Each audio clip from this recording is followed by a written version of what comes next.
welcome back. My name is Tricia O'Hara. For those of you who are new here, welcome. So today I would like to talk about the importance of moving and training your body in the 3 planes of motion. Now, I know most of you are probably like, what is she talking about?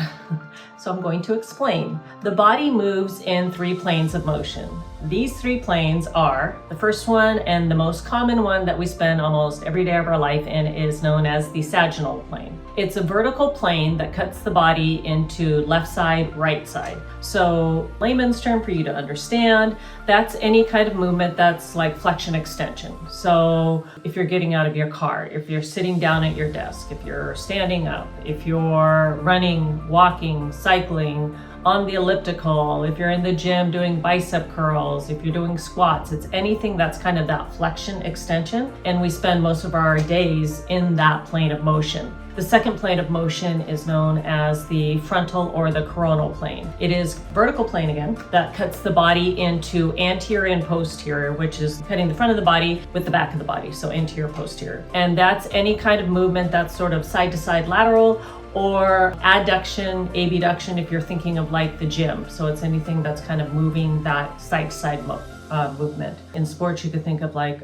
soccer or tennis or football, anything that kind of goes, side to side. The third plane of motion is known as the transverse plane. Now, this is a horizontal plane that cuts the body in half, top and bottom. And generally, it's a rotational movement. So again, if you're thinking of sports, it can be something like golf or baseball. Now, you can also do movements that occur, actually a lot of movements occur in like the different planes of motion. So you could go do like a squat with a rotation in the torso. That would be moving in the sagittal plane, and then rotating the torso would then take you into the transverse plane. Or you can think of like tennis, which brings you into utilizing all 3 planes of motion. So the reason I'm explaining this to you is as I've been coaching and training people for the last 30 years, I noticed that, and I also do body work, sort of rehabilitation body work. I noticed that people were always chronically tight in like their hip flexors and their hamstrings and their lower back. And then I asked them like what kind of job they had and did they have to commute to work, what they did for exercise.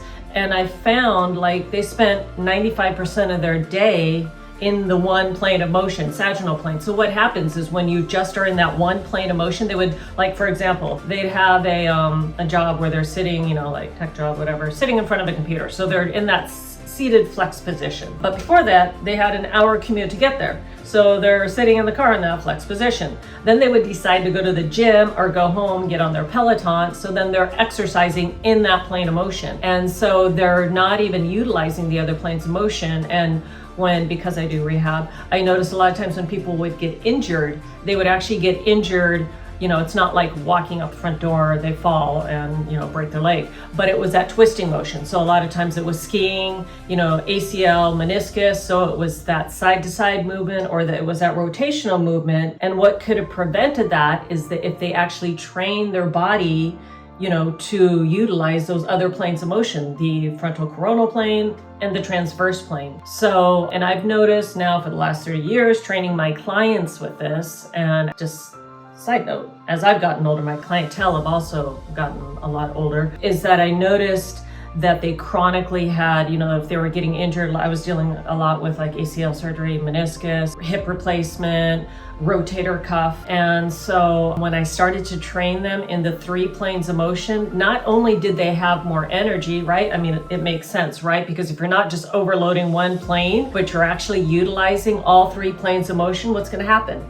You're going to feel more balanced. Your body's going to be more balanced. You're going to have more energy, right? Because you're not just overloading one energy system or one plane of motion, but you're actually, utilizing the body in all 3 planes of motion. And so if you currently are exercising, try to think of doing movements that move you side to side, or that, that's like a rotational movement. That will just help to alleviate overloading that one plane of motion, which again is that sagittal plane. So try to think of movements that go side to side. Try to think of movements that take you into that rotational plane. Not only will it help to balance the body out, anterior, posterior, left side, right side, but it will also most likely decrease your chances of getting an injury if you start to utilize all 3 planes of motion. If you have any questions, please comment below or send me a message. And I hope you found this helpful. I hope you all have an amazing day, and I will see you next week on my next video. Keep smiling and enjoy your day.